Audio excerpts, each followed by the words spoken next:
Terima kasih Anda masih bersama kami dalam Berita Papua hari ini. Bagi Anda yang baru saja bergabung, kami akan sajikan kembali 3 berita utama. Dua penambang emas ilegal di Kabupaten Yaukimo tewas dianiaya orang tak dikenal. Kapal pengangkut BBM rute Timika Asmat tenggelam di perairan Puriri Mimika. 2 ABK tenggelam. Diduga korupsi pembangunan dermaga, Kepala Dinas Perhubungan Mambramoraya ditetapkan sebagai tersangka.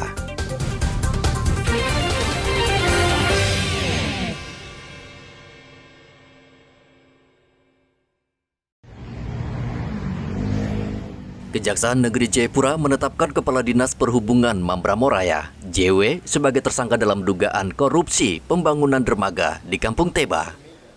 Penyidik Kejari menduga perbuatan tersangka menyebabkan kerugian negara hingga 1,9 miliar rupiah. Menurut Kepala Kejaksaan Negeri Jayapura, Lukas Alexander Sinuraya, pembangunan dermaga Kampung Teba di bawah wewenang Dinas Perhubungan Mambramoraya dan dikerjakan perusahaan Sidokerti pada tahun 2021. Peran dan kapasitasnya dalam kegiatan tersebut adalah sebagai pembangunan sekaligus sebagai TPK Dinas Perhubungan Kabupaten Mambramoraya. Selanjutnya kami menghubungkan dengan penyidik sedang melakukan berkasnya dan kali ini sedang kita bisa dilimpahkan ke pengadilan. Jadi dalam kasus ini baru saja tersangka kan yang dijauhi karena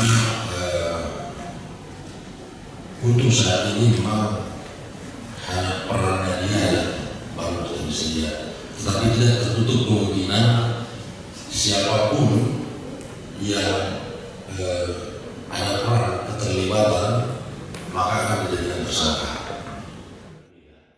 Kajari membongkar modus yang dilakukan tersangka, yakni pembangunan dermaga tidak sesuai dengan kontrak kerja, serta proses pelelangan dilakukan Dinas Perhubungan Kabupaten Mambramoraya dengan menunjuk langsung perusahaan Sidokerti. Anggaran pembangunan dermaga bersumber dari pemerintah pusat dan untuk tahap kedua sebesar 75% sudah dikucurkan ke pihak kontraktor. Sejauh ini tersangka belum ditahan kejaksaan karena dinilai masih kooperatif. Dari Kota Jayapura, Papua, Hendra melaporkan.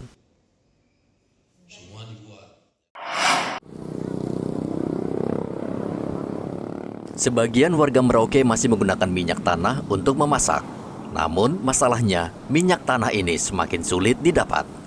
Warga yang membutuhkan minyak tanah akhirnya harus bersusah payah keliling kota Merauke untuk mencari pangkalan minyak tanah. Selasa kemarin, pangkalan minyak tanah di kawasan Muli, Merauke, akhirnya berjualan. Sehingga sontak pangkalan ini diserbu warga yang sebagian besar adalah ibu rumah tangga dari berbagai penjuru di Merauke.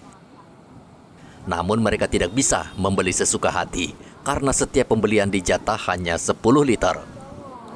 Baru datang ya. Biasanya dijatah berapa liter, Bu? Untuk enggak tentu. Sudah saya 2 minggu belum dapat. Belum nunggu. Cari tanya itu. Ibu biasanya antri terus enggak pernah dapat biasanya. Dapatlah ya. Berapa harganya, Ibu? Ya, menurut sana tuh.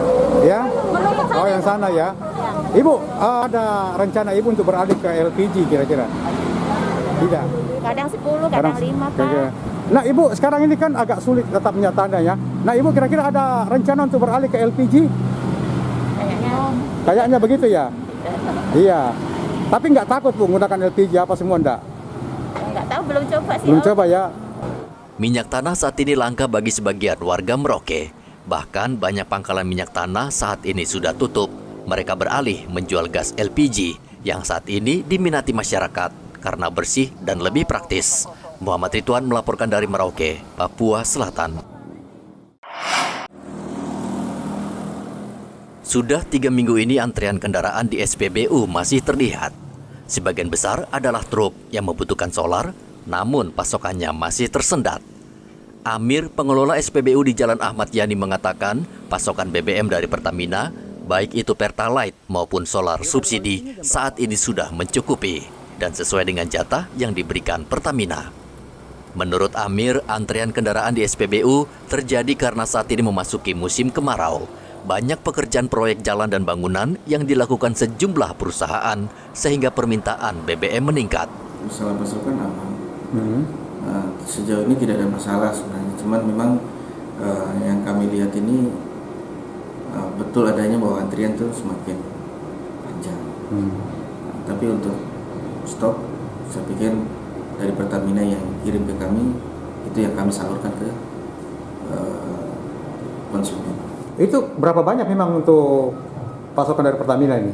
Kami ada istilahnya ada kitir. Jadi pasokan yang dikirim dari Pertamina itu sesuai dengan kitir yang diberikan. Berapa itu? Tidak tentu juga sih. Kadang satu harinya bisa 16 KL, kadang 8 KL. 8 KL itu ya. Nah, kalau dijual seperti itu, lalu kemudian itu hanya berapa jam aja habisnya itu? Kalau untuk hitungan 8 KL itu dibagi dengan 200 liter untuk 2 kendaraan roda 6 dan roda 4, paling mentoknya jam-jam 12 setengah 1. Saat ini, SPBU Ahmad Yani mendapatkan jatah Pertalite 2 kiloliter atau sekitar 8.000 liter. Demikian pula dengan solar. Dari jumlah tersebut, SPBU hanya menjual hingga pukul 00 dini hari. Dan pengendara yang belum kebagian harus menunggu pada esok hari sesuai dengan jatah. Muhammad Ridwan melaporkan dari Merauke, Papua Selatan.